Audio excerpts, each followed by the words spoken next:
Shalom, salam sejahtera untuk bagi kita sekalian. Saya punya mimpi, punya harapan. Suatu saat orang Papua akan menjadi misionaris ke Eropa. Kalau Tuhan sudah lewat 600 tahun yang lalu di wilayah Eropa, kemudian 200 tahun yang lalu Tuhan sudah lewat orang Asia. Saat ini Tuhan bekerja 100 tahun lebih ini. Tuhan mau pakai setiap orang yang ada di Pasifik sebelum dia datang kembali. Bapak Ibu saudaraku yang dikasihi oleh Tuhan kita Yesus Kristus, hari ini dalam rangka ulang tahun Injil masuk di tanah Papua, yaitu Roma pasal 1 ayat 16 dan 17. Injil itu kekuatan Allah, sebab aku mempunyai keyakinan yang kokoh dalam Injil. Karena Injil adalah kekuatan Allah yang menyelamatkan setiap orang yang percaya, pertama-tama orang Yahudi, tetapi juga orang Yunani. Sebab di dalamnya nyata kebenaran Allah yang bertolak dari iman, memimpin kepada iman, seperti ada tertulis, orang benar akan hidup oleh iman. Kalau kita berbicara mengenai peradaban Papua, itu tidak terlepas dari peran Otto dan Geisler 167 tahun yang lalu. Kalau kita bicara mengenai sejarah Papua, itu juga tidak terlepas dari pemberitaan Injil di tanah Papua. Kalau kita berbicara mengenai perkembangan Papua, itu juga tidak bisa terlepas dari pemberitaan Injil atau hari HPI hari ini. Kalau kita berbicara mengenai membuka isolasi di daerah di tanah Papua, dan juga untuk berbicara tentang membangun Papua di 7 wilayah adat, tidak terlepas dari pemberitaan Injil di tanah Papua. Dia ibarat seperti satu mata uang yang tidak bisa dipisahkan oleh Injil itu, tidak bisa dipisahkan oleh pemberita Injil, tidak bisa dipisahkan oleh warna Injil, tidak bisa dipisahkan oleh sejarah Injil, tidak bisa dipisahkan oleh keselamatan Injil, tidak bisa dipisahkan oleh harapan Injil yang ada di negeri ini. Otto dan Geisler, mengapa nama mereka berdua membuat hati orang Papua membalut? Mengapa nama mereka membuat orang Papua membebat? Hati kami orang Papua, kenangan mereka, nama mereka di mana-mana merayakan hari ini seluruh di tanah Papua. Saya juga selidiki sejarah bagaimana dua orang ini, satu berumur 18 tahun, satu berumur 14 tahun. Ini anak-anak yang cukup remaja, yang sebenarnya hati yang sedikit goyang, dia mau ke kiri, ke kanan, ke utara, ke selatan. Dalam situasi itu tetapi mereka dua punya komitmen untuk mau menjadi misionaris, mau menjadi penginjil, mau menjadi pemberita Injil, pemberita kabar baik dari umur 14 tahun, umur 18 tahun. Tidak terlepas dari pembinaan keluarga dalam rumah. Saudaraku yang dikasihi oleh Tuhan, siapapun akan jadi pemimpin di tanah Papua, siapapun akan jadi pemimpin untuk masa depan, tidak terlepas nasihat orang tua di rumah, nasihat orang tua di rumah, pendidikan di rumah, pelayanan di rumah. Perhatikan pendidikan anak dalam rumah, pendidikan teologi mereka, dukungan cending mereka, berani melepaskan kedua anak ini, keteguhan hati mereka, pergi dan pergi dan pergi tanah hitam itu, pulau hitam itu. Mengapa mereka berani mengambil keputusan? Tidak ada sponsor, tidak ada jaminan, mereka akan pergi hanya untuk mati. Siapa punya anak untuk pergi hanya untuk mati? Tidak ada orang untuk merelakan, bukan? Tetapi binaan di dalam keluarga, yaitu suami, istri. Gereja sesungguhnya adalah keluarga. Gereja sesungguhnya adalah dalam rumah. Di rumah baik, anak pasti akan jadi baik. Suami istri baik, anak ke depan akan jadi baik. Di rumah keluarga aman, anak ke depan akan jadi Otto dan Geisler. Tapi mimpi saya, orang Papua harus jadi misionaris ke Eropa. Tapi kenapa kita tidak bisa pergi ke Eropa? Kenapa kita tidak bisa jadi penginjil, jadi misionaris ke Asia yang lain? Persoalannya di mana? Persoalannya siapa yang salah? Bukan gereja yang salah, bukan sekolah teologi yang salah. Di mana persoalan letak sampai orang Papua tidak bisa jadi misionaris? Persoalannya keluarga.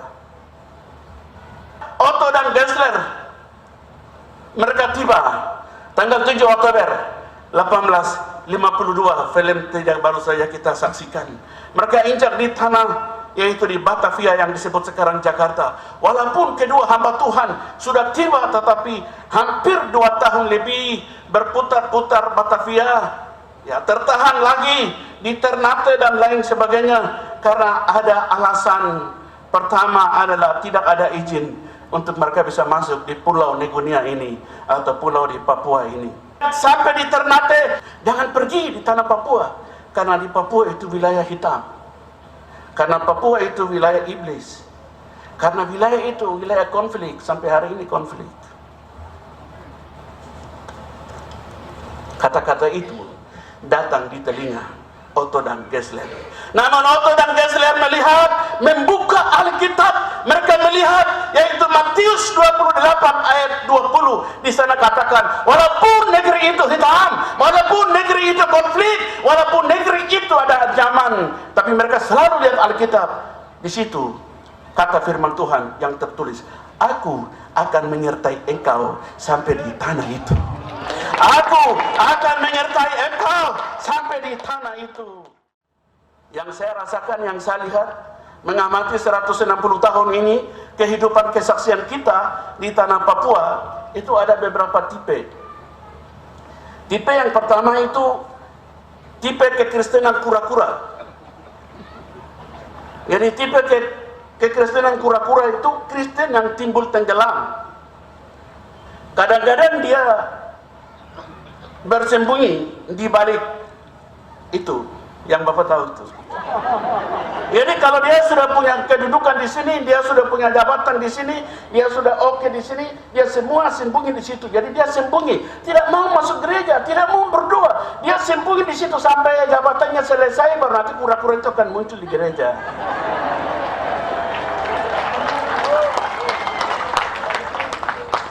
Saya harap Papua tidak ada kekristenan kura-kura. Tipe yang lain itu adalah tipe kekristenan gerobak. Bapak ibu saudaraku yang dikasihi oleh Tuhan, ada kekristenan di tanah Papua itu gerobak, didorong terus.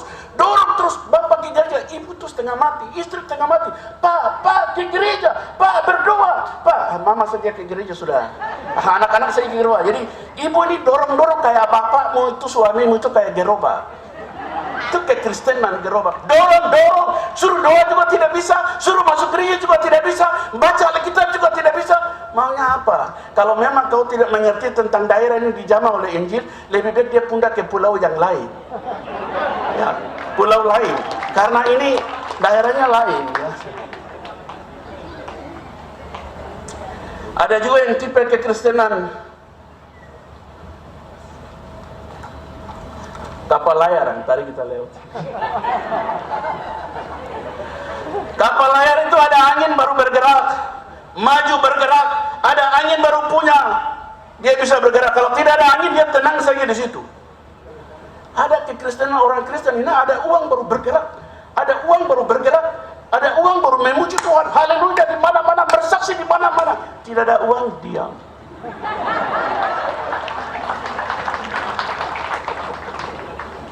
Kekristenan kapal layar. Masuk gereja hanya musiman. Saudaraku yang dikasihi oleh Tuhan, gereja-gereja di tanah Papua yang dikasihi oleh Tuhan, benteng terakhir orang Papua adalah Injil yang tertulis, aku akan menyertai engkau. Walaupun ada konflik, walaupun ada masalah, walaupun ada persoalan, tapi firman Tuhan katakan, aku akan menyertai engkau. Orang Papua ada di mana saja, ada di rumah, ada di hutan, ada di laut, ada di lembaga, ada di sel, ada di terai besi, ada terminal kematian. Tapi firman Tuhan hari apa yang mengatakan bahwa aku akan menyertai engkau, aku akan menyertai engkau, aku akan menyertai engkau, aku akan menyertai engkau sampai kesudahan. Dan janji itu 167 tahun yang lalu sampai hari ini tidak berubah. Amin saudara. Luar biasa. Itulah hari kita. Pulau ini Tuhan jaga.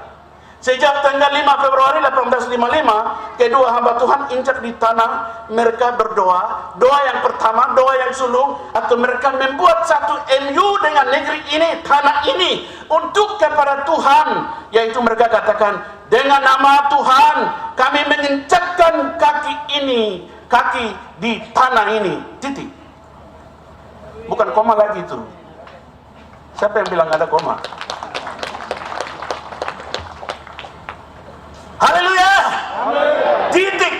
Atas nama Tuhan kami menginjakkan kaki ini di tanah Papua.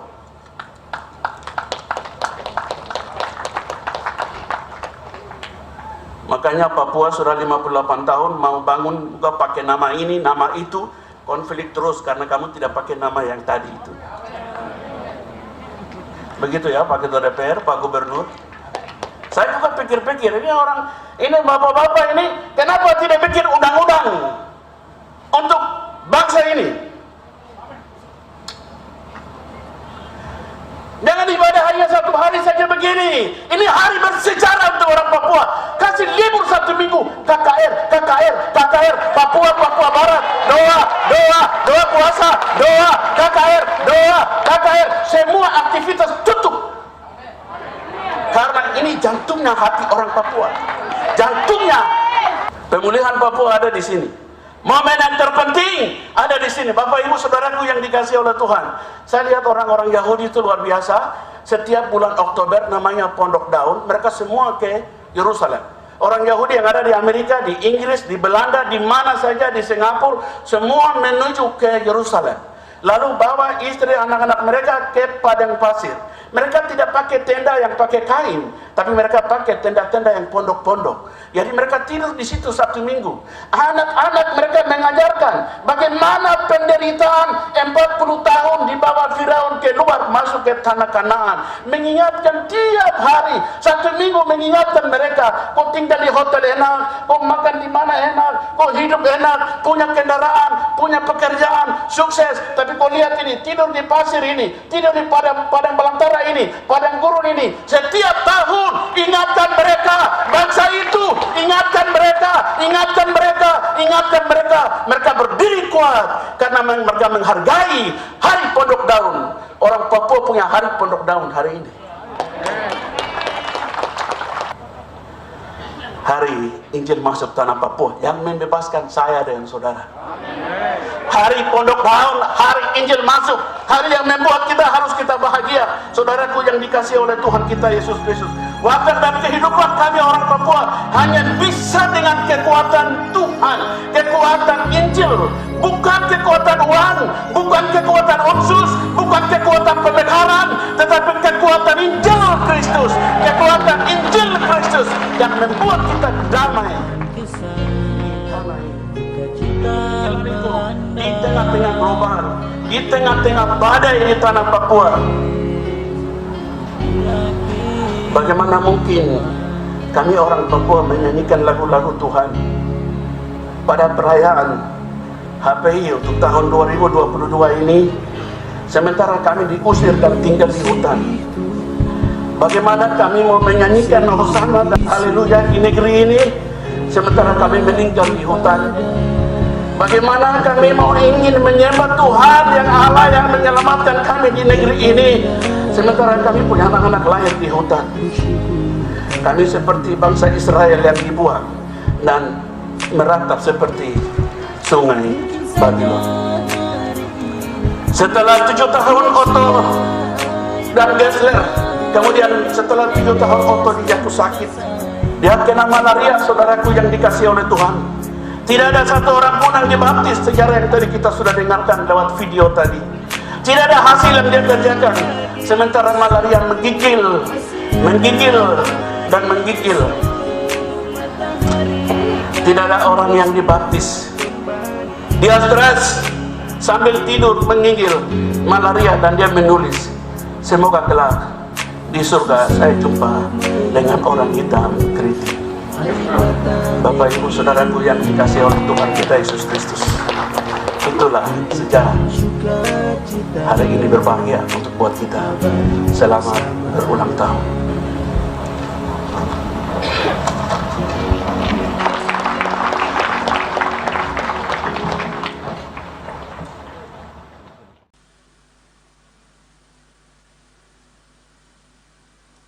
Saya berharap semua anak Tuhan yang hidup di tanah Papua mengerti perjalanan Injil di tanah Papua. Harus mengerti betul-betul. Tidak gampang Injil mendarat di tanah Papua ini. Betul-betul kami terbelakang baru Injil masuk. Tantangan luar biasa. Saya membayangkan itu luar biasa. Saya harus tinggal di koya, sembunyi.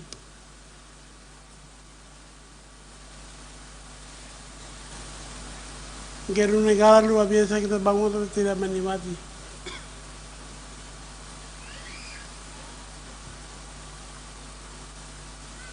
Saya bilang istri dan anak-anak boleh tinggal di gedung negara. Ada tamu saya bisa datang. Tapi saya lebih di luar lebih bagus daripada hidup di gedung negara.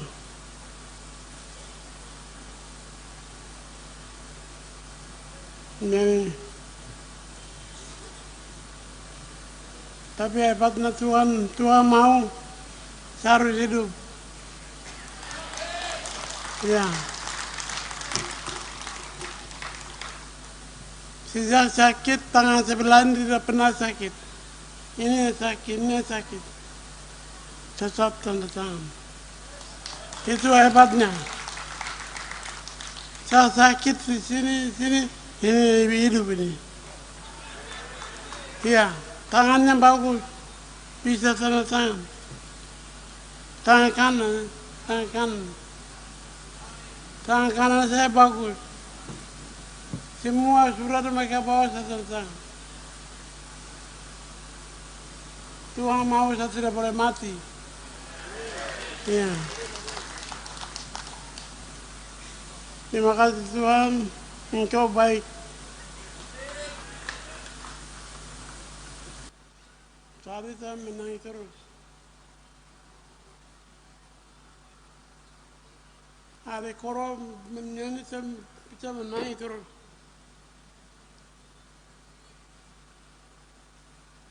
Karena menyentuh hati kita. Ya, saya ingin kata bahwa mungkin kita happy, senang, bahagia, tapi ada orang lain tidak happy di tanah ini.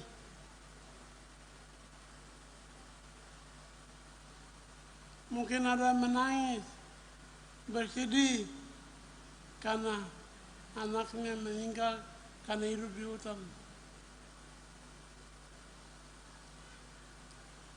Jadi orang tidak happy banyak. Bapak Ibu yang saya hormati,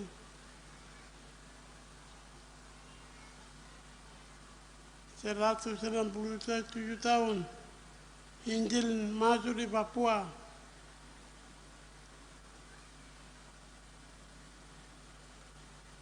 Bukan Injil tapi orang Papua, peradaban yang diangkat. Kita masih dulu belum beradab, tapi Injil membuat kita beradab. Injil yang membuat beradab.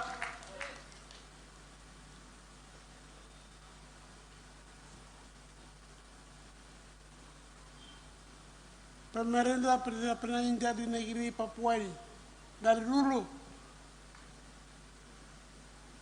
Kau baru masuk bawa senjata kurang ajar. Mau tembak-tembak orang. Kita begitu baru masuk. Injil lebih dulu ada di tanah ini. Iya. Keadaan sulit. Penginjilan itu keadaan sulit.